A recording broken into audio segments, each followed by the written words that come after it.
Buenas tardes.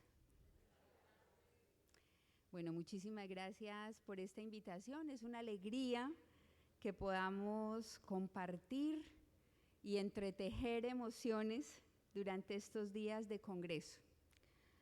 La palabra emociones viene del latín moter, que significa movimiento. Y después de 4 intervenciones que llevamos, necesitamos movimiento. Entonces les quiero proponer que nos pongamos en pie, que busquemos una persona que no conozcamos y que le contemos a esa persona qué emoción tenemos en este momento, qué emoción hay en nuestro corazón. Vamos a darnos 2 minutos de desorden. Durante este día y medio de encuentro, se nos invita a que profundicemos en las emociones desde distintas perspectivas. Mañana seguramente que estaremos sumergidos en la perspectiva psicológica, en la perspectiva pedagógica de las emociones, pero a los organizadores de este congreso se les ocurrió que la primera perspectiva en la que nos sumergiéramos fuera la perspectiva teológica y espiritual. Por eso, esta primera charla se llama Al ritmo del corazón, una perspectiva del cuidado emocional a la luz de la palabra de Dios. ¿Qué tiene Jesús para decirnos con relación a las emociones?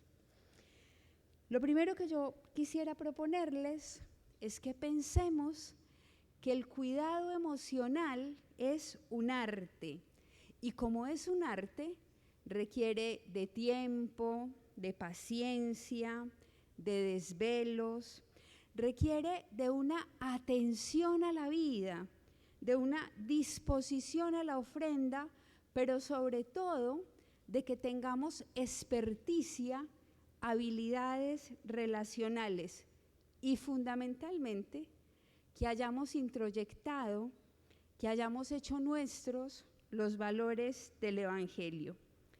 ¿Cuándo surge el cuidado? El cuidado surge cuando el otro para mí existe, cuando su vida es importante para mí.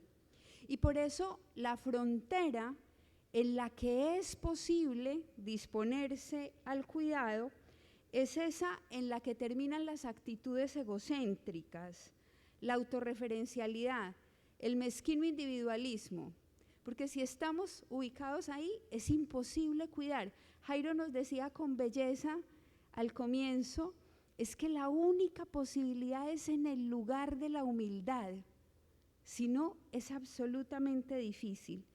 Solo ahí es posible entonces la salida de nosotros mismos y el entrenamiento en ese arte que nos desborda y que nos plenifica. Validar la existencia propia, validar la existencia de los otros, reconocernos y reconocer a los otros en sus posibilidades, en sus carencias, querer compartir su andadura, su suerte, querer padecer su dolor, celebrar su gozo y saber que en el fondo todos convergemos en la misma historia y todos somos corresponsables del mismo destino. Y eso hace que entonces la opción natural de todos nosotros sea el cuidado. Y el cuidado como una forma de existir. Somos decididos cuidadores. Y ello supone que nos situemos ante la vida con entrañas de misericordia. Por eso la compasión para nosotros no es un apéndice fruto de la sensibilidad. Para nosotros la compasión es la consecuencia de las opciones y ella nos lleva a tejer, ahí donde estamos, en nuestros colegios, en nuestras escuelas, en nuestras familias, a tejer nuevos modos de relación. Y esos nuevos modos de relación tienen que ser menos invasivos, más dignificantes, tienen que ser menos sobreprotectores y más capaces de empoderar y de hacer que surja lo mejor del otro, que surja la belleza del otro.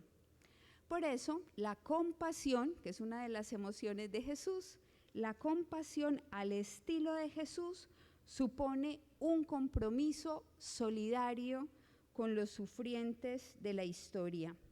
Y la compasión nos debe llevar a abrazar la vulnerabilidad, la nuestra, abrazarnos, la de los sistemas relacionales en los que generamos el encuentro, la vulnerabilidad de los otros. Este hoy del mundo, que es un hoy atravesado por la guerra, requiere de ojos abiertos, ojos capaces de captar de manera contemplativa cuáles son esas situaciones de sufrimiento que viven los demás. Y eso requiere que al ritmo del corazón tomemos conciencia de la manera como fluyen las emociones, porque las emociones permanentemente están fluyendo. Como les decía, la palabra emoción viene del latín y significa fundamentalmente moverse. Las emociones se mueven, es como una danza de las emociones. Por eso, las emociones son una tendencia a actuar y se activan con frecuencia por alguna de nuestras impresiones. Hay hechos, hay vivencias que hacen que se despierten en nosotras las emociones. Eso por medio de los pensamientos, lo que nos provoca un determinado estado de ánimo, una reacción de nuestro cuerpo. Por eso, todas las emociones son esencialmente impulsos a la acción. Y cada una de ellas inclina al ser humano hacia un determinado tipo de conducta. Estoy triste, estoy enojado, estoy alegre, me siento compasivo. La emoción me impulsa a una determinada manera de ser y de situarme en el mundo. Jesús es la palabra que nos moviliza. Eso es Jesús. Es la palabra que nos moviliza. Él se encarnó en nuestra historia, se metió en lo más profundo de nuestra realidad. Jesús nació, sintió sed, sintió hambre, cansancio, murió y experimentó las diversas emociones. La psicología, seguramente que mañana profundizaremos en eso, pero la psicología constata como una dificultad para definir el concepto emoción, ya que es un concepto que como que nos abre a un espectro distinto de experiencias que van desde actitudes, motivaciones, afectos, hasta sentimientos, estados de ánimo, pasiones. Y por eso, cuando desde esta lógica queremos abordar las emociones de Jesús, pues la mirada la tenemos que poner sobre las referencias explícitas de los evangelios. Porque es desde dentro del evangelio desde donde se entienden las emociones de Jesús. Hay unas 60 menciones en el evangelio a las emociones de Jesús. Uno coge los 4 evangelios y en los 4 evangelios 60 veces se habla de las emociones de Jesús. Y la mayoría de esas menciones están en el evangelio de San Juan. Y entonces uno se encuentra con que en comparación con el amplio espacio que le dedican los evangelios a hablar de las enseñanzas, de los milagros, de los lugares que Jesús visitó, pues ese resultado de 60 menciones a las emociones resulta ser pequeñito, pero muy elocuente. Les quiero mostrar, por ejemplo, desde dentro del evangelio qué dice Mateo. Ahí están las veces que el evangelista Mateo habla de las emociones en Jesús. Lo primero que Mateo nos dice es que el origen de Jesús es humano y también divino, y que esa doble identidad, humano y divino, en el fondo barro y gracia, como todos nosotros, es la clave para entender las emociones en Jesús. Jesús en Mateo se asombra, se admira, pero también reprende con severidad, pero también tiene compasión. O en Getsemaní, Mateo nos dice que Jesús se pone triste, pero es más, nos dice que está angustiado, que Jesús se angustia. Más que eso, nos lo presenta como abrumado de pena, abrumado de dolor. Y en la cruz, Mateo nos dice que Jesús expresa un grito de abandono. Si nos sentimos identificados es porque Jesús es la expresión de lo plenamente humano.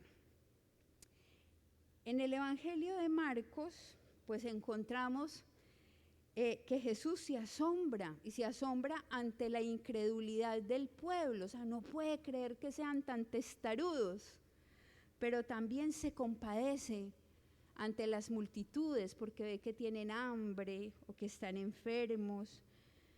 Jesús muestra emociones encontradas. Por ejemplo, en este evangelista Marcos nos dice que Jesús se compadece ante un leproso, siente dolor, siente pena, le quiere ayudar a ese leproso, pero que al mismo tiempo lo despide, y lo despide con una advertencia severa. También en Marcos, Jesús aparece angustiado. Todo en el evangelista Marcos confluye en torno a la cruz. Y es en la cruz donde Jesús experimenta sus emociones más intensas. Porque todos, ante el límite, ante lo absurdo, ante lo que no podemos controlar, experimentamos nuestras emociones más intensas. Y el evangelista Lucas dice también que Jesús se asombra de un centurión, que su corazón se compadece ante una viuda en Naín, que de camino a Jerusalén él experimenta dos emociones contrastadas. Se llena de gozo con sus discípulos, pero se siente también angustiado por la visión de su propio sufrimiento. Y nos dice tan bonito Lucas que Jesús se conmueve hasta las lágrimas, porque nuestro Dios es un Dios capaz de llorar. Y las emociones en el Evangelio de Juan. Juan es el que menciona, como les decía al comienzo, más frecuentemente cuáles son las emociones de Jesús. Se dice que lo hace 28 veces. De las 60, 28 veces Juan habla de las emociones de Jesús. Pero el sentimiento más recurrente, en contraste con los otros evangelistas, es el amor. Juan, la emoción que más verbaliza en su evangelio que tuvo Jesús es el amor. Y sobre todo en este momento de la historia, después de la pandemia, por alguna misteriosa razón, uno de los desafíos fundamentales que tenemos es el acompañamiento para el bienestar mental y emocional. Y en relación a las emociones, se ancla un término que todos nosotros conocemos, el término de inteligencia emocional, un concepto que cobró gran importancia, protagonismo, a partir de la obra de Daniel Goleman en California en 1946. Aunque el término inteligencia emocional es un término que ya había sido utilizado anteriormente por los sociólogos, Goleman le da un estatus especial. La inteligencia emocional hace referencia fundamentalmente a esto, a la habilidad que tiene cada persona para poder reconocer sus propias emociones y las de otras personas, pero la habilidad sobre todo para gestionar las emociones de forma adecuada en cada momento. Las experiencias positivas que todos nosotros tenemos y las relaciones seguras y estables son las que nos ayudan a desarrollar las habilidades que necesitamos para poder acoger nuestras emociones. En el fondo somos el fruto de nuestra historia, de nuestras raíces, y es ahí, en el origen, donde vamos aprendiendo, porque se aprende, como nos lo decía Jairo, la manera de poder acoger, porque a mí el término controlar las emociones me pareció horrible. Uno no controla nada porque no somos caballos para controlar nada. Me parece más hermoso el término acoger las emociones. Las emociones las acogemos y aprendemos entonces a resolver, a comunicarnos, a desarrollar vínculos estrechos con los demás. Y el proceso de adquirir esas y otras habilidades fundamentales se denomina desarrollo mental y emocional saludable. Y a eso tenemos que aspirar todos nosotros. Se denomina cuidado emocional. Y eso requiere entonces de salud relacional. ¿Qué es la salud relacional? Es la capacidad de establecer relaciones vitales, seguras, relaciones que sean estables, enriquecedoras y significativas para el desarrollo entonces mental y emocional. Por eso, cuando desde pequeños nos sentimos, por ejemplo, seguros, cuando nos sentimos bien conectados afectivamente con nuestros cuidadores, pues lo natural es que aprendamos a confiar en los demás. Lo natural es que aprendamos a hacer amigos, a manejar nuestros sentimientos, y eso es esencial para la salud mental. Como educadores, nosotros podemos ayudar a la salud relacional. ¿Qué podemos hacer para ayudar a la salud relacional? Primero, pues podríamos animar a crear rutinas predecibles, rutinas estructuradas. Eso le da a los niños y le da a los jóvenes estabilidad. Las rutinas nos dan conexión. Las rutinas posibilitan que expresemos nuestras emociones. Pero también será fundamental fomentar un mundo relacional sano, un mundo relacional amplio. Eso se constituye en un apoyo para el desarrollo mental y emocional, y por eso tan importante fomentar la amistad, que la escuela como laboratorio sea un lugar para fomentar la amistad. No sé por qué razón se pegaron todas las palabras, pero están pegadas. Bueno, para fomentar la amistad, y se emocionaron, sí, y animarnos entonces, y animar a nuestros niños a la participación en grupos, en espacios solidarios, animarlos a acoger las distintas culturas. En tercer lugar, podemos ayudar a la salud relacional planificando tiempo para saborear lo lúdico, para el gozo, para el juego, para el disfrute, para el recreo. Eso nos permite explorar emociones. Miren, si algo tenemos que hacer los educadores es defender la alegría. Tenemos que defender la alegría. En un mundo de pesimismos, de escepticismos, de tristezas, nosotros tendríamos que ser los guardianes de la alegría.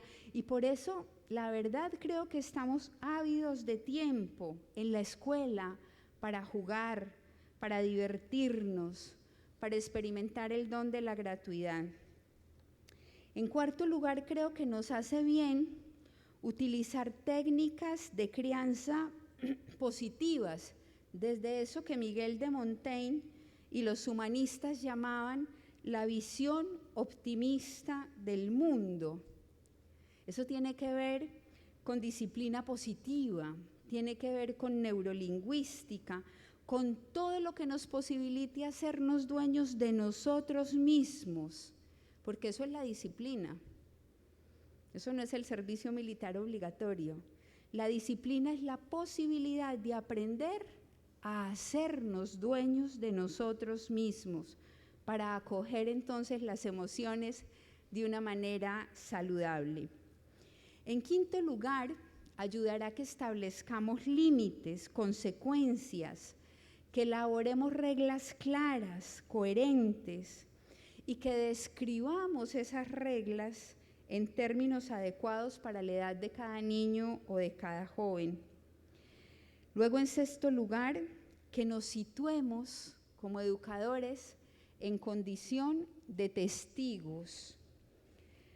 Testigos de eso que consideramos útil para el desarrollo emocional, que podamos expresar los verdaderos sentimientos en lugar de hacer declaraciones o críticas hirientes, que podamos elogiar los logros, evidenciar cuando se hace algo bien o cuando se hace algo mal, no ser tímidos a la hora de poner límites.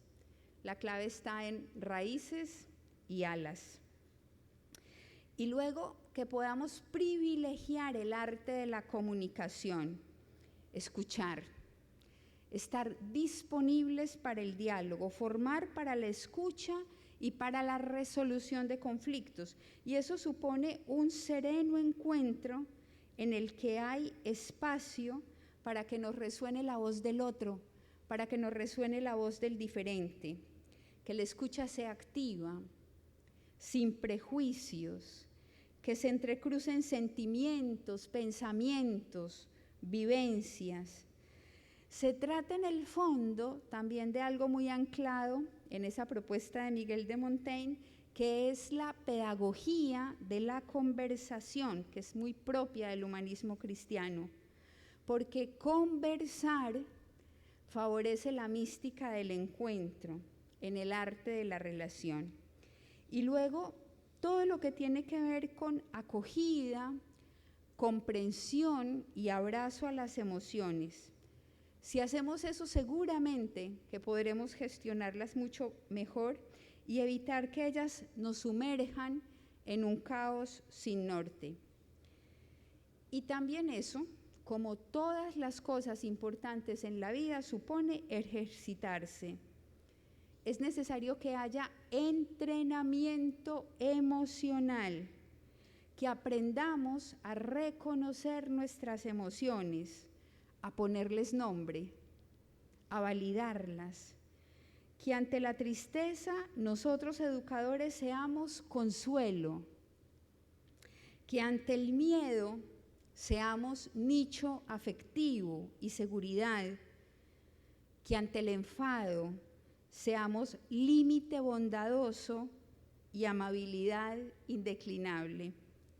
Y por último, nos puede ayudar el entrenamiento cotidiano, algunas técnicas de esas que se nos ofrecen, respiración profunda, relajación muscular, imágenes mentales, pero en la lógica de la fe, en la lógica de la relación con Dios, nos ayuda la oración, la pausa ignaciana, el examen del día. Es decir, existen muchísimas técnicas para gestionar las emociones, muchas, y las sabemos nosotros, sobre todo los profes de preescolar y de primaria. La técnica del globo, la técnica del semáforo, la zona de calma, música, cuentos, hay muchas técnicas. Pero yo los quiero invitar a que contemplemos a Jesús. Y les quiero proponer que Jesús tenía sus propias técnicas para el control de las emociones. Yo quisiera detenerme en 5 emociones de las que los evangelios nos narran que tuvo Jesús. 5 emociones. Y con ustedes ver qué tiene Jesús para decirle a nuestros procesos de acompañamiento educativo y de cuidado emocional.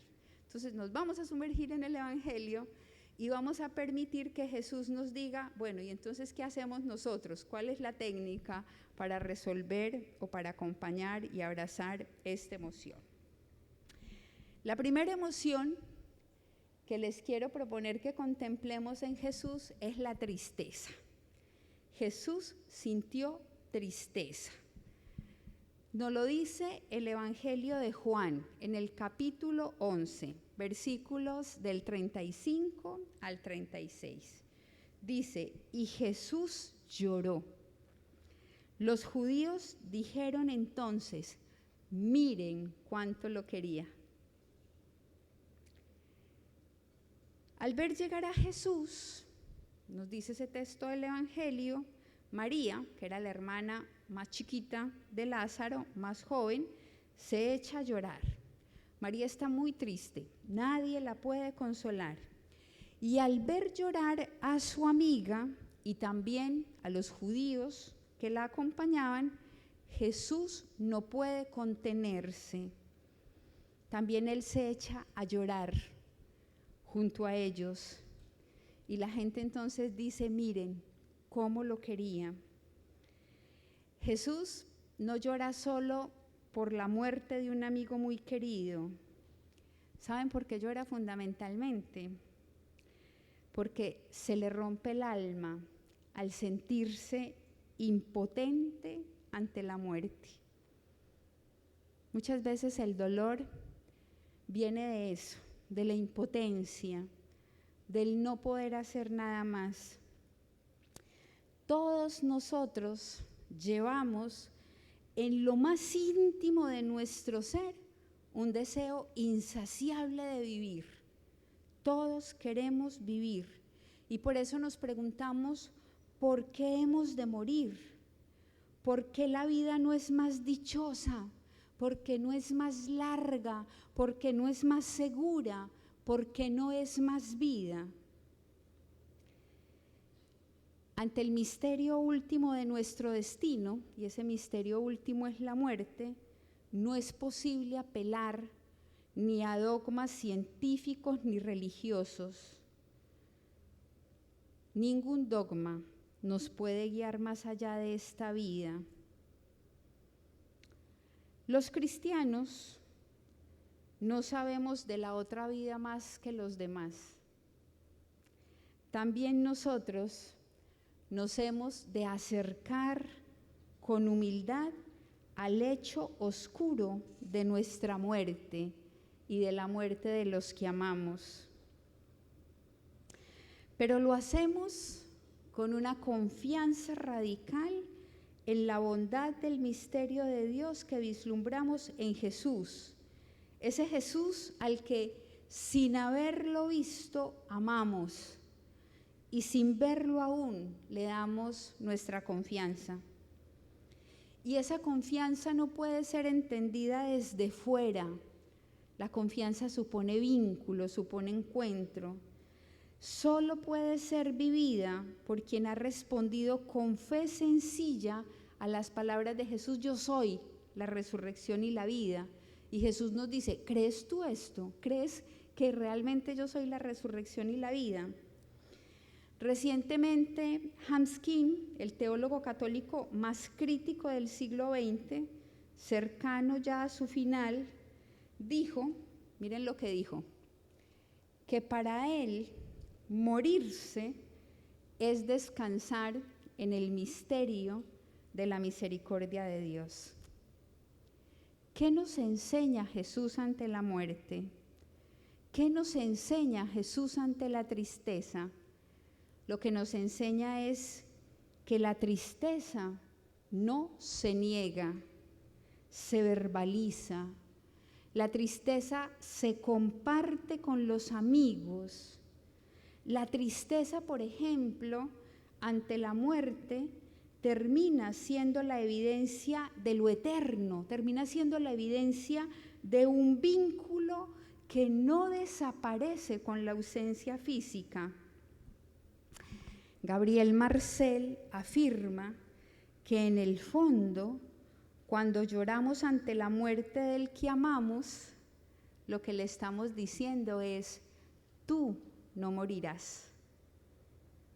Eso le estamos diciendo a aquel que se nos fue: tú no morirás. Y por eso, en la lógica cristiana, la experiencia de la tristeza ante la muerte del que amamos se gestiona, primero, con el abrigo seguro de la resurrección.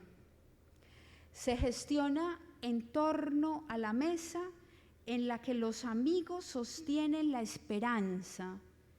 Se sostiene con la narración cálida de una historia que nos marcó la vida y con unos itinerarios de duelo en los que en torno a la oración y al encuentro vamos gestionando el dolor.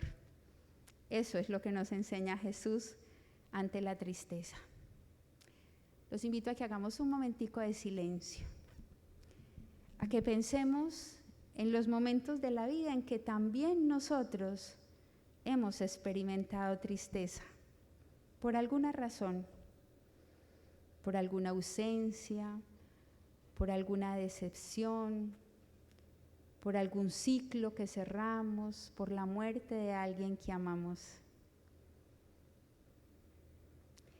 Pensemos en esos momentos en los que también la emoción tristeza en nosotros ha sido un evidente. Y reconozcamos que la mejor manera de gestionar la tristeza es con el estallido de la vida, con el estallido del amor, con el estallido de la resurrección. Segunda emoción que les quiero proponer: el enojo. Jesús se enojó, y se enojó bravo, parecía santanderiano. Juan 2, 13, 16. Es el episodio que nos habla de la intervención de Jesús en el templo de Jerusalén. Y miren, ese episodio lo narran los 4 evangelistas. Ninguno quiso negarnos que Jesús se enojó. Es Juan quien describe de una manera más gráfica ese hecho. Juan nos dice que con un látigo Jesús expulsa del recinto sagrado a los animales que se estaban vendiendo para ser sacrificados, que Jesús vuelca las mesas de los cambistas y que echa por tierra sus monedas, y que de sus labios sale un grito que les dice: no conviertan en un mercado la casa de mi Padre. Como que hubiera comido avispas ese día Jesús, realmente enojado, según Juan 2, 13 al 16. Este gesto, eso que Jesús hizo, entrar así furioso al mercado, fue lo que desencadenó su detención y fue lo que desencadenó su ejecución. Porque miren, atacar el templo era atacar el corazón del pueblo judío, era atacar el centro de la vida religiosa, social y económica. Jesús, sin embargo, se siente un extraño en ese lugar. Jesús se siente un extraño en ese templo. Los exégetas, los especialistas en Biblia, nos dicen que esa reacción de Jesús fue porque en el fondo él quería purificar una religión demasiado primitiva para sustituir esa religión por un culto más digno y unos ritos menos sangrientos. Sin embargo, ese gesto profético de Jesús tiene un contenido más radical. Miren, Jesús se enoja porque es que Dios no puede ser el encubridor de una religión en la que cada uno busca su propio interés. En ese templo nadie se acordaba de los campesinos pobres y desnutridos en las afueras de las aldeas de Galilea. Y el Padre de los pobres, que es Jesús, no puede reinar en ese templo. Por eso, con su gesto profético, Jesús lo que hace es que está denunciando de raíz un sistema religioso, un sistema político que se olvida de los últimos y de los preferidos de Dios. Jesús se siente indignado y su indignación despierta su enojo. Y yo pensando y orando esto pensaba, realmente es que hay benditos enojos. Hay benditos enojos. La fidelidad al proyecto de su Padre y el amor a su pueblo lo conduce a verbalizar su indignación, y verbaliza su indignación como un gesto profético, porque muchas veces la expresión del enojo es el canal para verbalizar la fidelidad y la coherencia con aquello que consideramos inmutable. Jesús gestionó esa emoción abriendo un espacio de diálogo con los judíos que les posibilitó expresar su más auténtica verdad. Al final de ese texto dice que Jesús entonces quiso conversar con ellos y los judíos le preguntaron: ¿qué signo nos das para orar así? ¿Por qué estás orando así? Y Jesús les respondió: destruyan este templo y en 3 días lo volveré a levantar. Entonces, ¿qué nos enseña Jesús?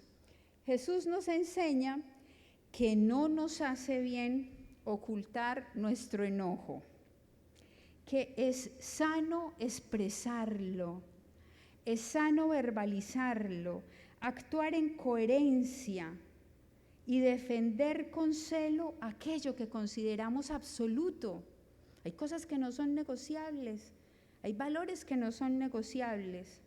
Lo importante será, también nos lo enseña Jesús, que a nadie salpique nuestro enojo hasta hacerle daño.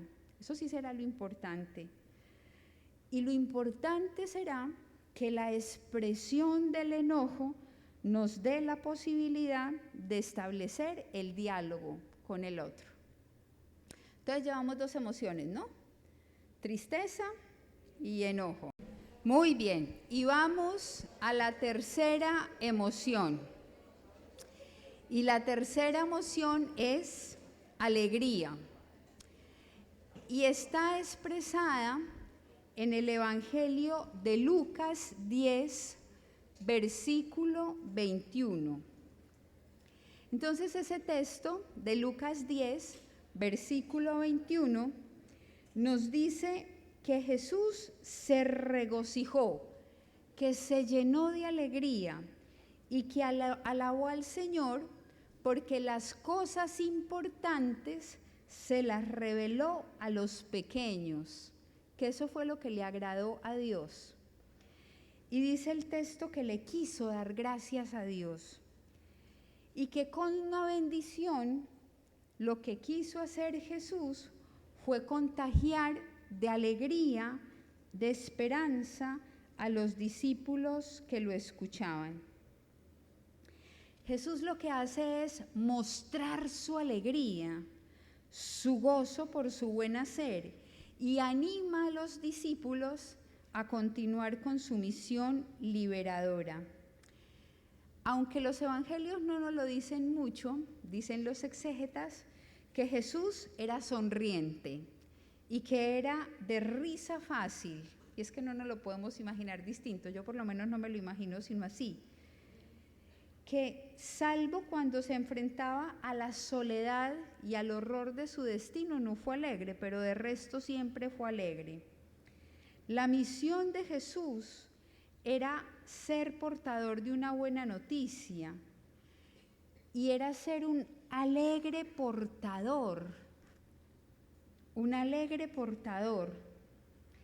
Y hay una imagen muy bonita que nos habla de esa alegría de Jesús, está en Lucas 15, del 6 al 7, y es cuando se nos dice de un pastor que tenía unas ovejas y que una de esas ovejas se le perdió y que de pronto cuando la encontró, él experimentó un profundo gozo, una alegría tal que cogió esa oveja que seguro era bien gorda y bien pesada y se la echó sobre sus hombros y que le dijo a los amigos: alégrense conmigo porque estaba perdida y la encontré. Jesús corregía las caras largas de los fanáticos, de los fariseos. ¿Recuerdan esos textos de Cuaresma? Cuando les decía a los fariseos: cuando ayunen no se pongan tristes, perfúmense la cabeza, lávense el rostro. Seguramente que Jesús hacía lo mismo. Hubo alegría en Jesús de principio a fin. Horas antes de ser entregado, en la última cena, le dijo a los discípulos: estas cosas se las digo para que mi alegría esté en ustedes y su alegría sea perfecta. ¿Qué nos enseña Jesús? Jesús nos enseña que la alegría no está totalmente determinada por las circunstancias externas. No sé si a ustedes les pasa, pero uno conoce gente que se le está cayendo el mundo alrededor y ellos están contentos, están alegres, ¿cierto? Conocemos personas así. La alegría no es euforia, la alegría es más bien esa emoción que brota de lo profundo, de una inquebrantable confianza en el Padre. Eso que dice el Salmo: aunque pase por valles de tinieblas, no temeré peligro alguno. ¿Saben de dónde brota la alegría en Jesús? De la confianza en Dios. No puede estar triste porque Él sabe que tiene papá. Y cuando uno sabe que tiene papá, cuando uno sabe que tiene ancla, pueden pasarle cosas muy horribles en la vida, pero entonces la tristeza no se apodera del corazón. En Jesús, como en María, la alegría brota de la confianza en Dios. El Magnificat, por ejemplo, que canta María, es un canto a la alegría, pero no porque ella se sintiera fuerte, poderosa, capaz, sino que brota de la alegría de saber: ese Dios puso los ojos en mí, ese Dios me acompaña al caminar, ese Dios me sostiene, ese Dios en mi miseria hace el milagro. Entonces, lo que Jesús nos enseña es que la alegría tiene que brotar de la confianza. Cuarta emoción, amor. Está expresada en el Evangelio de Juan, capítulo 13, versículos del 34 al 36. El estilo del amor de Jesús es inconfundible. Él no se acerca a las personas buscando su propio interés o satisfacción, no se acerca buscando su seguridad o su bienestar. Jesús solo piensa en hacer el bien, en acoger, en regalar lo mejor, en ofrecer su amistad. Así lo recordarán muchos años después las primeras comunidades cristianas. A mí siempre me llama mucho la atención eso, que en los Hechos de los Apóstoles, las primeras comunidades cristianas no dicen Jesús, el que hizo muchos milagros, el que multiplicó muchos panes, el que curó muchos enfermos, sino que las primeras comunidades cristianas lo que dicen es Jesús, el que pasó por la vida haciendo el bien.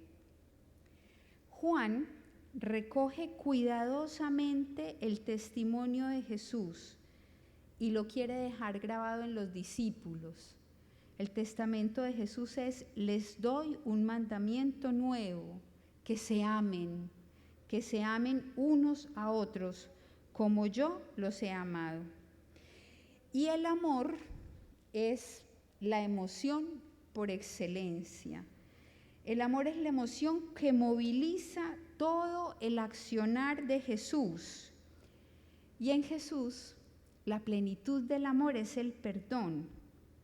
Miren, el amor cristiano no tiene límites. El amor se expresa, el amor se comunica, se contagia. Pero amar, ¿quiénes aquí son mamás? Yo no. Las que son mamás saben que el amor tiene consecuencias. Amar tiene consecuencias. Amar conduce a dar la vida. Y a Jesús amar lo condujo a eso, a la entrega, a dar la vida. Por eso nos dice el Evangelio que no hay amor más grande que dar la vida por los amigos. ¿Qué nos enseña Jesús? Que esa gran emoción, que es la madre de las emociones, que es en el fondo la que moviliza todo lo demás, tiene que ser la emoción reina en nuestra vida. Y que no hay amor más grande que dar la vida, que el amor solo es amor si es hasta el extremo. Y última emoción, la compasión. La encontramos en Marcos 6, 30, 34. Jesús descubre la necesidad más profunda de las personas. De pronto está por ahí y dice, ellos están como ovejas sin pastor. La enseñanza que reciben esos letrados de la ley no les ofrece el alimento que ellos están necesitando. Ellos viven sin que nadie los cuide realmente. No tienen pastor que los guíe, no tienen pastor que las defienda. Y por eso Jesús siente aquí, porque las emociones se sienten aquí, que se le conmueven las entrañas, que se le conmueven y se siente llamado a misericordia y se siente llamado a compasión. Y movido por su compasión, Jesús lo que hace es que se pone a enseñarles muchas cosas. Esta sería tal vez la emoción cumbre de una maestra o de un maestro. Movidos a compasión, nos dedicamos a enseñar muchas cosas, pero lo que nos mueve es la compasión. No nos mueve el querer llenar a nuestros alumnos de conocimientos, no nos mueve toda la sabiduría y la ilustración que tenemos, nos mueve la compasión. Y la mirada de Jesús no es una mirada neutra o una mirada fría o una mirada alejada, porque Jesús lo que hace es que siempre mira con los ojos del corazón. Y su corazón es tan tierno y está tan lleno de compasión que sabe acoger las necesidades de las personas que permanecen incluso más escondidas. Además, su compasión no indica simplemente una reacción emotiva frente a una situación de malestar. Es una actitud de predisposición de Dios hacia el hombre, hacia su historia. Jesús aparece como la preocupación y el cuidado de Dios por su pueblo. Por eso Jesús se agacha, se abaja, se encarna, porque Jesús siente compasión de nosotros. Y Jesús entonces lo que hace es que nos enseña que es posible crecer en capacidad compasiva, captando el sufrimiento, captando la soledad, el desconcierto o el abandono que viven los demás. La compasión no brota de la atención a las normas o del recuerdo de nuestras obligaciones. La compasión se despierta en nosotros cuando somos capaces de mirar atentamente a los que sufren. Por eso, la pasión por el Padre y el reino son las que mueven a Jesús a compasión. Y la compasión en lógica cristiana supone que demos la vida. Contemplar la realidad mueve a Jesús a tener entrañas de misericordia. Yo quisiera invitarlos e invitarlas a que terminemos esta travesía por las emociones de Jesús, dejando que nos resuene este poema. Pero les quiero proponer que mientras escuchamos este poema, escuchemos el ritmo de nuestro corazón. Les propongo que pongamos la mano sobre nuestro corazón y que intentemos escuchar el ritmo de nuestro corazón. Jesús expresa la plenitud de lo humano y por eso este poema, que intenta recoger lo que entiendo que en Jesús son las emociones, se llama Plenitud. Plenitud. Saberme en tus manos, abrigada por tu amor, sostenida por tu gracia, acariciada por tu misericordia, eso es plenitud. Reconocerme pequeña, sencillamente frágil, profundamente humana, radicalmente necesitada, eso es plenitud. Sentirme inconclusa, siempre en proceso, destinada a la escucha y en condición de aprendiz, eso es plenitud. Verme más allá de los moldes de la eficiencia y la perfección, en la alfarería de la humildad, donde se saborea la gratuidad, eso es plenitud. Muchas gracias. Le cree a Jesús solo tiene una opción: tomar posición. El Evangelio no tolera medias tintas.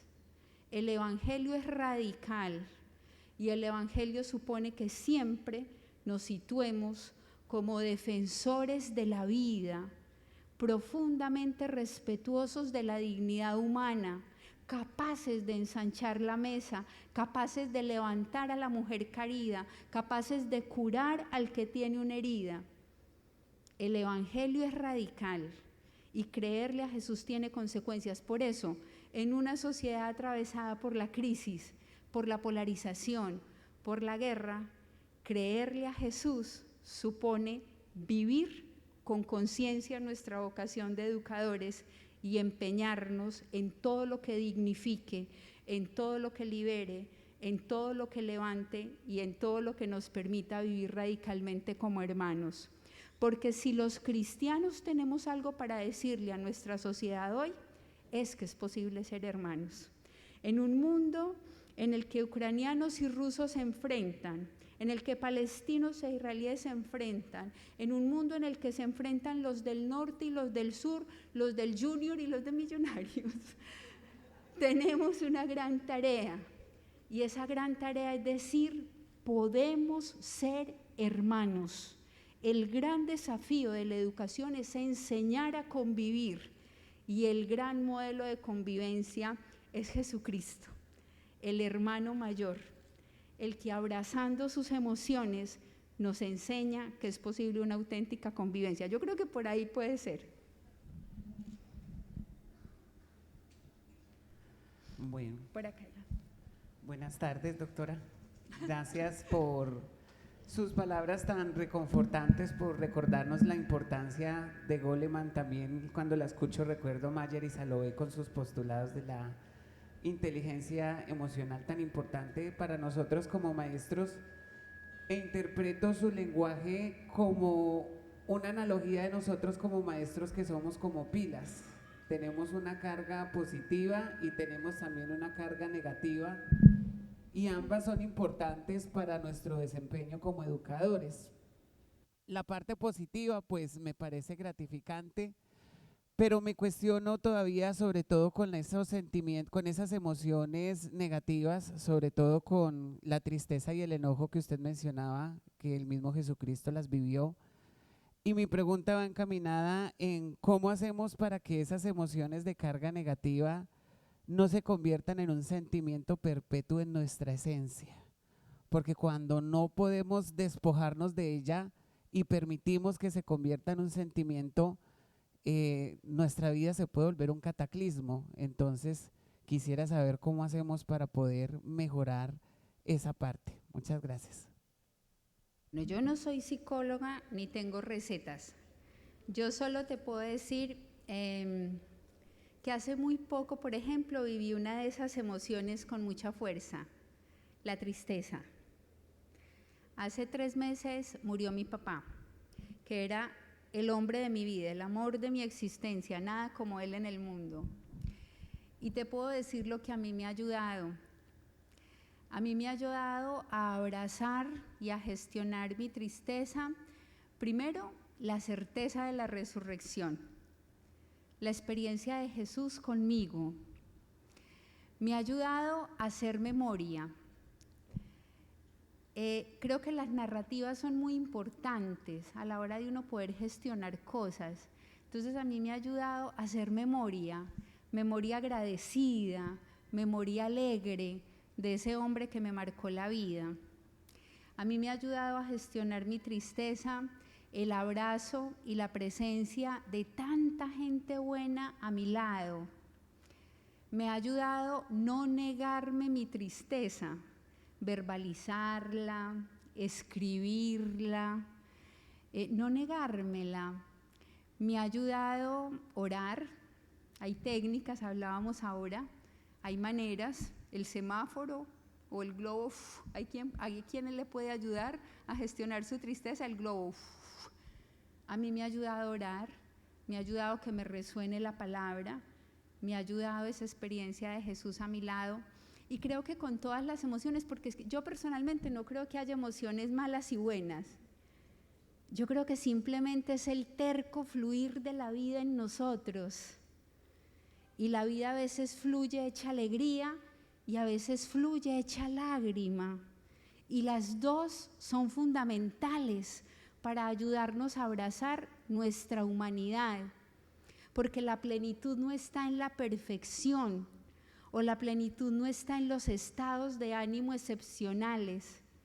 La plenitud está en la capacidad que tengamos de abrazar nuestro barro, de abrazar nuestro límite, de abrazar nuestra fragilidad y de entender que somos maravillosamente misterio, milagrosamente misterio, y que a este mundo nos mandan simplemente a una cosa: a que aprendamos la cartografía que conduce a nuestro corazón.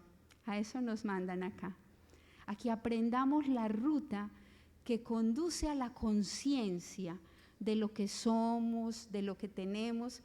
Entonces yo creo que nos ayuda la conciencia, que nos ayuda la memoria, que nos ayudan las narrativas, que nos ayuda el abrazo de la gente que queremos, y a mí personalmente me ayuda esa experiencia profunda de un Dios que es amor y al que siento a mi lado.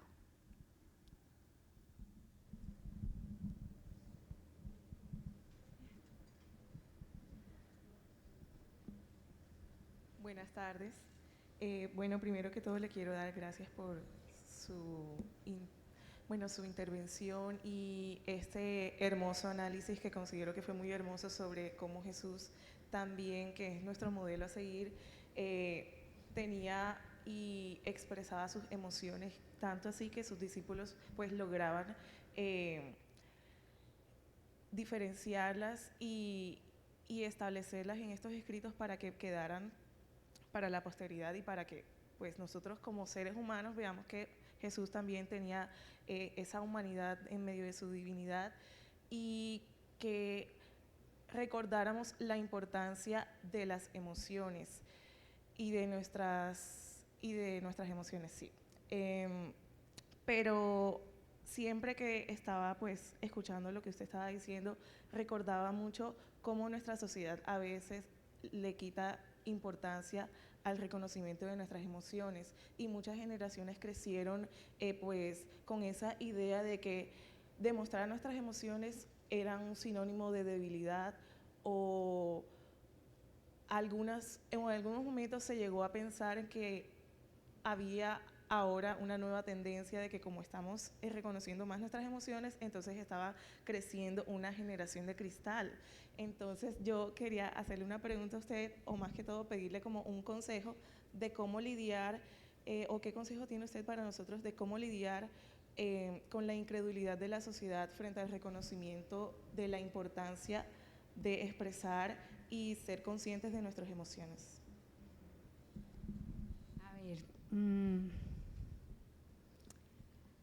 A ver, ¿qué te digo?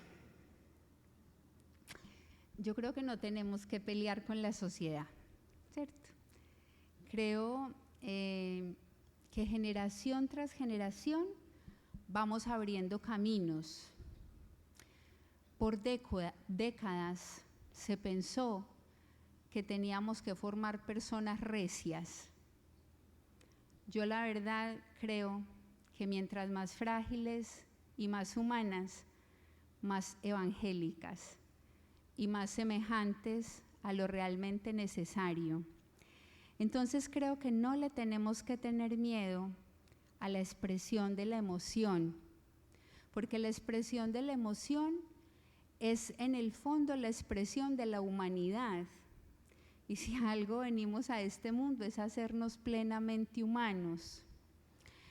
A veces donde lo que hay es un afán de criterios recios o de inflexibilidad o de donde hay como servicio militar obligatorio, la verdad yo pienso que ahí no está Dios. Dios está donde la vida puede fluir en su misterio, en su milagro, pero también en su miseria, también en su límite, también en su barro.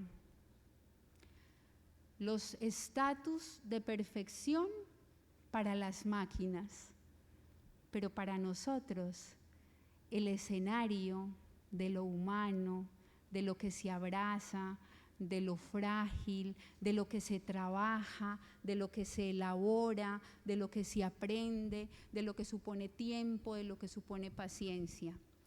Entonces creo que ser consciente de nuestras emociones y expresarlas, abrazarlas y aprender a gestionarlas es simplemente una posibilidad de hacernos más humanos. Es una conquista. Y es una conquista de la cuna a la tumba, porque uno todos los días está conociendo algo de uno. Yo no sé si a ustedes los pasó. Yo tengo 55 años. La pandemia me cogió cuando tenía 50. Y en la pandemia yo aprendí tantas cosas de mí. Yo decía, ay, esta Liliana yo no la conocí 50 años y la estoy conociendo ahora. Y con el paso del tiempo, yo cada vez conozco más cosas de mí que no conocía y que no podía controlar. Y eso termina siendo una posibilidad. Somos seres inconclusos, somos seres inacabados. Ninguno de nosotros es la Inmaculada Concepción. Y si es alguno, qué pesar, pobrecito, porque se está perdiendo una posibilidad maravillosa de abrazar el límite. Todos somos fragilidad, pero todos somos posibilidad. Todos somos miseria, pero todos somos milagro. Todos somos barro, pero todos somos gracia. Y ahí es donde está el encanto y la maravilla de la vida. Entonces no hay que tenerle miedo a verbalizar las emociones. Nuestra misión como maestros no es formar personas recias. Lo recio es duro. Frente a lo recio uno se choca. Lo recio daña. Lo recio hiere. Nuestra misión como maestros es ser artesanos de la ternura, hacer los laboratorios de la ternura, ayudar a nuestros niños y jóvenes a que puedan comprender quiénes son, la maravilla de lo que Dios hace en ellos y complacerse en esa diversidad. Negar la diversidad es ponerle un límite a la acción de Dios, que siempre quiere manifestarse con formas, con tonos y con posibilidades distintas. Nuestra misión como artesanos del cuidado tendría que ser ayudar a que resuene esa sinfonía de las emociones y que resonando no le haga daño a nadie, sino que simplemente posibilite que surja la belleza de todos, creo. Sí, sí, ¿puedo? Buenas tardes, Madre Liliana. Buenas tardes. Bueno, primero, gracias por la conferencia que nos da, porque de verdad que ve uno, digamos, desde otra mirada en las emociones de Jesús y se ve la parte humana de alguien divino. Y entonces considero que el título de Al ritmo del corazón, a la luz de la palabra, casi termina resumiéndose en lo último, porque ese ritmo del corazón es el amor, el amor. Entonces me pregunto, y de pronto si me pueda, es enseñar las emociones desde un corazón herido. ¿No tendrá antes un docente que sanar su corazón antes de enseñar? ¿Y será que hemos enseñado desde el estado de las emociones de los docentes?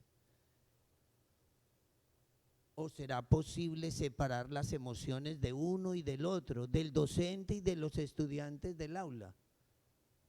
¿Qué podemos hacer ahí? Yo creo que no tenemos que esperar a sanarnos para sanar, porque en la vida hay una sumatoria de heridas, hoy son una, mañana son otras. Lo que tenemos que tener es dominio, capacidad de abrazar nuestras propias heridas y conscientes de nuestras heridas, poder hacer el paso de ser, algo que les proponía yo como una pincelada en esta charla, de ser testigos, testigos. Hay un poema que me gusta mucho de un poeta que se llama Casaldáliga que dice: si el corazón es limpio, no ha de atraparnos nunca la noche intransitable. La luna y las estrellas nos dictarán los pasos. No importa que el corazón esté herido, lo que importa es que sea limpio. Porque si el corazón es limpio, no ha de atraparnos nunca la noche intransitable. La noche y las estrellas nos dictarán los pasos. Tenemos que estar atentos para que las estrellas nos dicten los pasos. Pero el corazón herido lo vamos a tener siempre. Lo importante es que aunque herido sea limpio.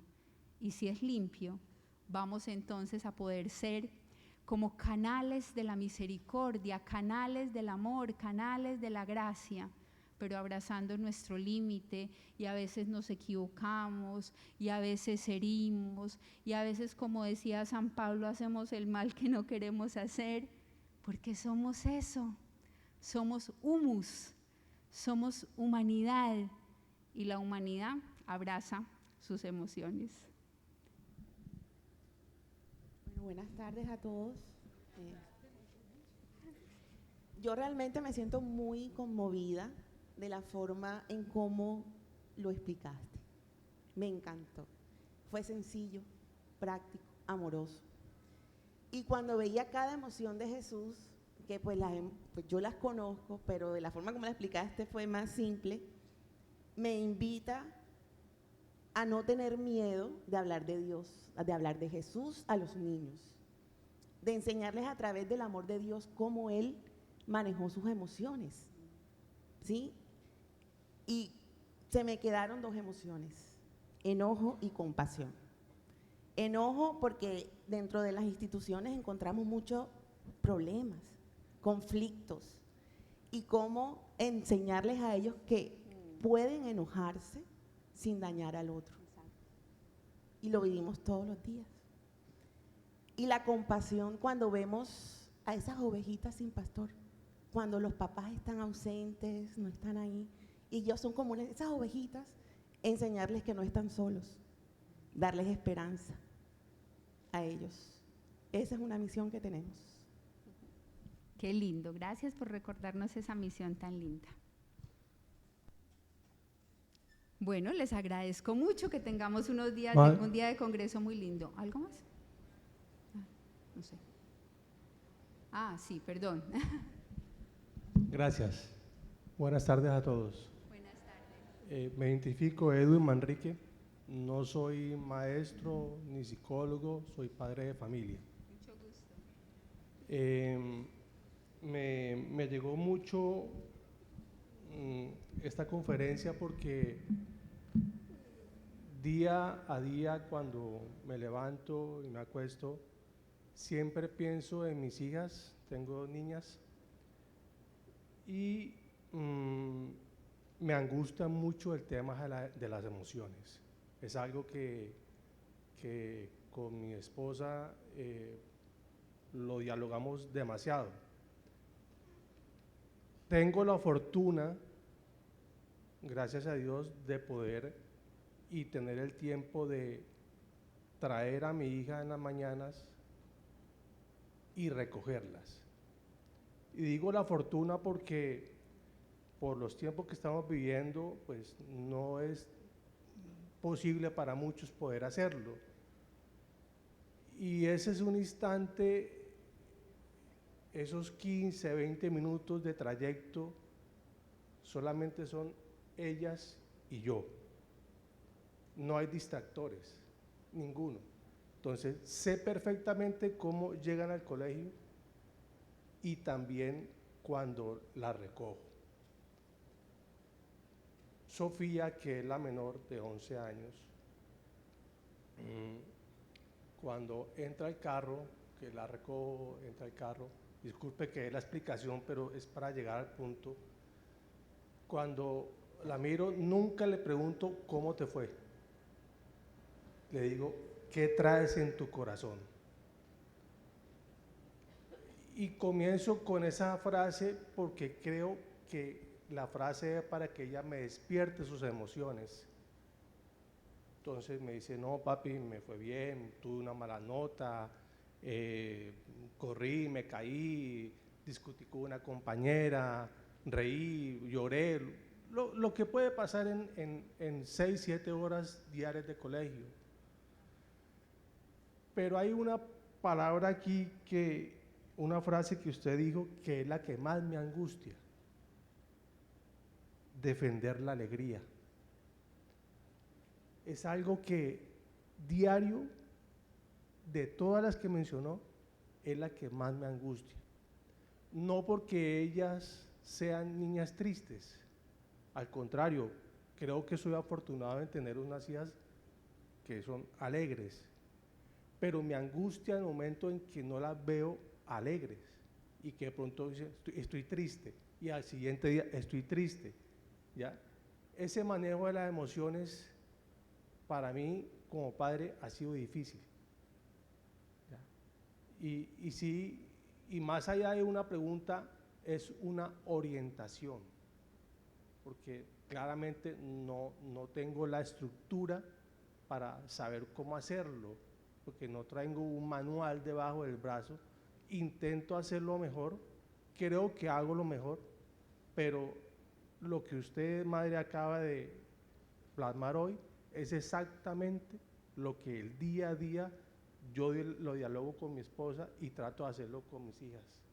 Muchas gracias.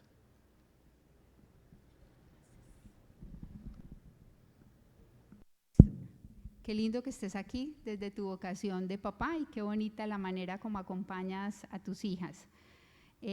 Quisiera como aportar a esa reflexión que te vienes haciendo como desde 3 cosas. La primera, un dato que escuché hace 15 días en una reunión de CONACET nacional. En Colombia, 1 de cada 5 niños ha intentado suicidarse. 1 de cada 5 niños. Tal vez el desafío más grande que tenemos en este momento los educadores es enseñar y acompañar para poder elaborar las tristezas, los vacíos, los desamores, las soledades, las heridas, con las que están llegando nuestros niños y nuestros jóvenes al aula de clase. Lo primero, un dato. Lo segundo, una anécdota de mi papá, el amor de mi vida. Cuando yo estaba en séptimo, yo perdí inglés. Un día, en un periodo, perdí inglés. Yo no estaba acostumbrada a perder. Y llegué a mi casa llorando y muy angustiada. Mi papá, que siempre era muy amoroso, me sentó en sus rodillas, yo de séptimo, ya era grandota, pero hasta los 50 me cargó en sus rodillas. Y mi papá me dijo, mija, ¿pero qué fue lo que pasó pues tan horrible? Yo perdí inglés. Mi papá me dijo, mija, eso no es nada. En la vida vas a perder el marido, vas a perder el trabajo, vas a perder… Lo único que uno no puede perder en la vida es la paz. Lo único. La vida está hecha de ausencias, de rupturas, de frustraciones, de pérdidas. Lo único que no podemos perder en la vida es la paz. Y creo que es una de las cosas que más tendríamos que trabajar con nuestros niños y jóvenes. Eso se puede llamar resiliencia, o se puede llamar gestión de las emociones, o lo podemos llamar como queramos, pero en el fondo es que les ayudemos a entender que hay algo supremo, más valioso que todas las cosas en la vida y que nos va a abrigar siempre. A los que tenemos fe, eso se llama el Dios que nos da la paz, pero a los que no tienen puede ser cualquier otra cosa, y si les funciona, agárrense de eso, porque uno en la vida se tiene que agarrar de lo que le funciona. Y lo tercero es un cuento que me gusta mucho. Dicen que había un anciano que quería llegar al Himalaya, pero estaba muy ancianito, tenía mucha artritis y además estaba lloviendo mucho. Sin embargo, el anciano, así apoyado en su bastón, logró subir. Y el monje que estaba allá en el Himalaya le dijo, pero buen hombre, ¿cómo lograste llegar hasta aquí tú, tan anciano, tan artrítico y con este tiempo de perros? Y dice que el hombre le dijo, para mis piernas fue muy difícil, pero mi corazón llegó primero. Mi corazón llegó primero. A nuestros niños y a nuestros jóvenes les tenemos que enseñar que la vida está movilizada más que por la voluntad, por los afectos, y que lo que siempre tiene que llegar primero es el corazón. Y lo que hay que salvaguardar de la tristeza es el corazón. Y eso se hace con dosis infinitas de amor, de paciencia, y con un papá bueno como tú, que siempre tiene mínimo 15 minutos para estar elogiando el tiempo y la vida con sus hijas y enseñándoles que la gran pregunta es ¿cómo está tu corazón? Creo que eso es por ahí.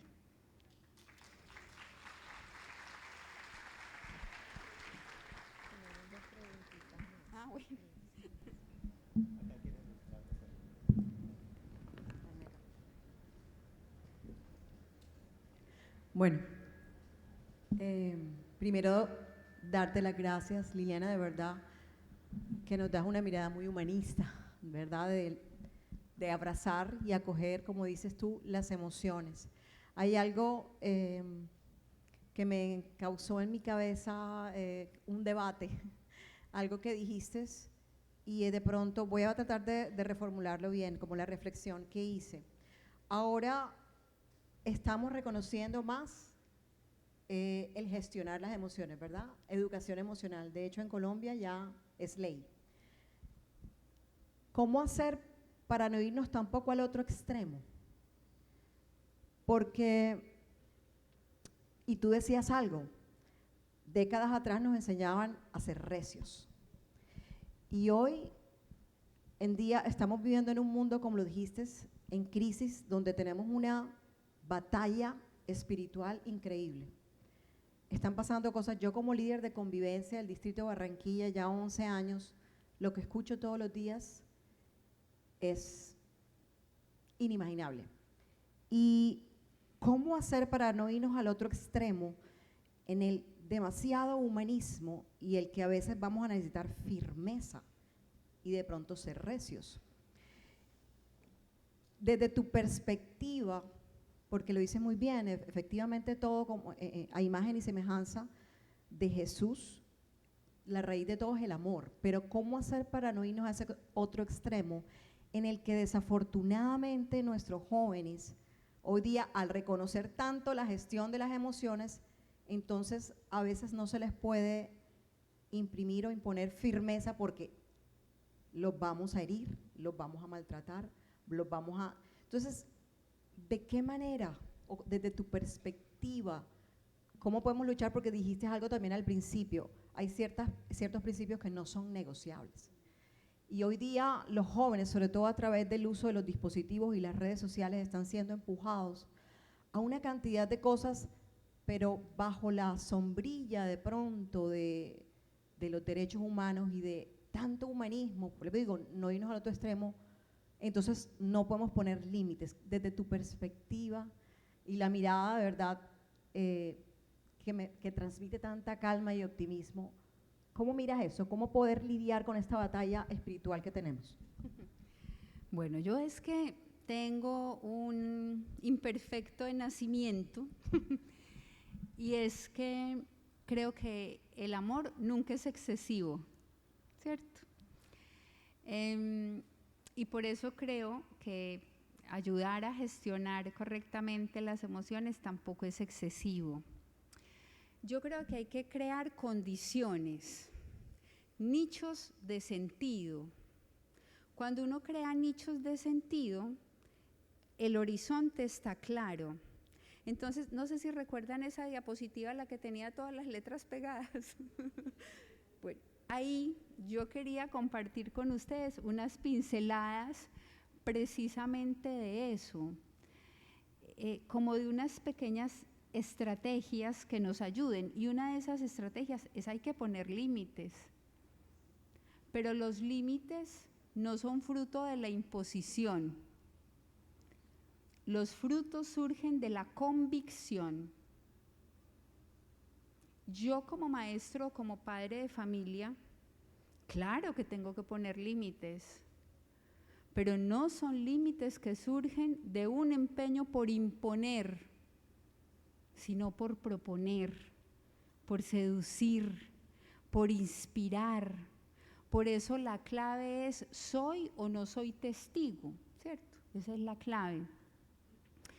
El límite ayuda, la disciplina positiva ayuda, y la disciplina por excelencia es esa que nos hace dueños de nosotros mismos. Yo, la verdad, soy hija del amor y fruto del amor. Soy hija de una mamá y de un papá que a los 13 años nos dijeron: nosotros sabemos muy bien a quién hemos criado, ustedes decidan, vayan, hagan. Y la verdad, yo veo que eso funciona. Yo veo que el amor funciona. Yo veo que el ofrecer horizontes de sentido funciona. Yo veo a muchísimas personas que han sido educadas en ese binomio perfecto que es bondad y exigencia, alcanzando su plenitud como seres humanos. Entonces, la norma es fundamental, el límite ayuda, pero no desde una imposición sin sentido. Porque entonces cuando no está la norma, cuando no está la estructura, simplemente es el caos. Entonces, ¿cómo formamos realmente para el sentido? ¿Cómo cuando no está mamá y papá, igual yo entiendo lo que yo tengo que hacer? Porque no me lo impusieron, me lo inspiraron, me lo contagiaron, me mostraron con su vida la manera. Todos nosotros sabemos que el mejor maestro para nosotros fue el que más nos inspiró. No fue el que más sabía, el que más doctorados tenía, o el que más nos regañó, o el que más nos hizo hacer formaciones al aire libre con un sol de 40 grados. El mejor fue el que nos inspiró, El mejor fue el que con su vida nos propuso algo diferente. El mejor fue el que nos dio una lección imborrable, eterna, de esa que nos acompañará toda la vida. Eso siempre pasa por el amor. El amor nunca es excesivo, porque es que el amor es sin límites, pues por lo menos el cristiano es sin límites, tiene que ser hasta el extremo, pero eso no se exime de que haya unas necesarias regulaciones que nos ayuden a convivir, que nos ayuden a relacionarnos, y eso supone establecer límites, y los límites son importantes a la hora de poder forjar nuestra personalidad, pero no por imposición, sino por convicción, y eso supone entonces modelos de conducta, patrones, rituales. Yo creo mucho en el poder de los rituales. Los rituales son fundamentales a la hora de poder incorporar cosas que son importantes para la vida. Yo fui maestra muchos años y ahora soy rectora, pero yo lo que más amo es ser maestra, me encanta. Y mis mayores satisfacciones en la vida las he tenido en un aula de clase. Y ha sido tan hermoso ver cómo la alumna que copiaba ahora es una gran juez y cree que es posible ser honesta y que es necesario vivir con rectitud. Y eso solo lo logra el acompañamiento, y el acompañamiento amoroso, el creer en el otro, el darnos oportunidades, el entender que del otro siempre puede surgir la belleza. A veces los parámetros que el mundo y la sociedad nos pone son parámetros que excluyen a muchos, que excluyen, que descartan, y en esta cultura del descarte eso termina trayendo muchísimo dolor. ¿Cómo apostar por mayor inclusión en la escuela? ¿Cómo apostar por mejor acompañamiento? ¿Cómo entender que del otro siempre puede surgir algo bueno, pero necesita paciencia? Porque a veces uno ve unas personas que dicen, no, mejor dicho, apague y vámonos, aquí no hay nada que hacer. Siempre hay algo por hacer, siempre. Y yo sé que todos nosotros conocemos mínimo una persona, uno de esos niños o jóvenes que Dios nos confió, que pensábamos que en ellos todo era caos y que de pronto todo fue maravilla. ¿Y quién obró el milagro? El amor. Otro cuento de Anthony de Melo. 2 vecinos, eran amigos, pero uno era súper mal geniado. Entonces el otro iba todos los días y le tocaba y le decía, cambia, mira que todo el mundo está diciendo que vos sos súper mal geniado, cambia, hombre. Y este no cambiaba. Al otro día volvía, cambia, por favor, el pueblo entero está diciendo que vos sos insoportable, que nadie puede con vos, cambia, por favor. Y así un día tras otro, tras otro. Un día decidió tocar a esa puerta y le dijo, ¿sabes qué? No cambies, yo igual te quiero mucho. Y dice el cuento que ese día el hombre cambió. Lo único que tiene poder para realmente transformarnos es el amor, lo único. Jesús con nosotros tiene una paciencia infinita, infinita. Yo cuando me entré de monja tenía 18 años y yo me entré de monja porque creía que yo amaba mucho a Jesús.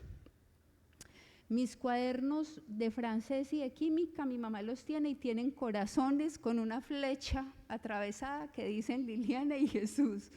Y yo me entré de monja porque creía que yo amaba mucho a Jesús. Yo sigo siendo monja porque siento que Jesús a mí me ama mucho. Con el paso de los años, cada vez siento más mi límite, mi miseria, mi pecado, mi fragilidad, mi no poder. Y cada vez siento más que tengo un Dios que me ama, no porque yo me lo merezca, sino porque Él es un maestro que derrocha siempre y en toda circunstancia amor. Y a imitación de ese maestro creo que todos nosotros estaríamos llamados también siempre y en toda circunstancia a ser instrumentos de amor. Si hemos experimentado que Dios y los otros tienen misericordia con nosotros, solo tenemos una opción: ser instrumentos de amor y de misericordia para nuestros estudiantes. Y en ocasiones eso supone también que pongamos límites. Bueno, gracias. A descansar.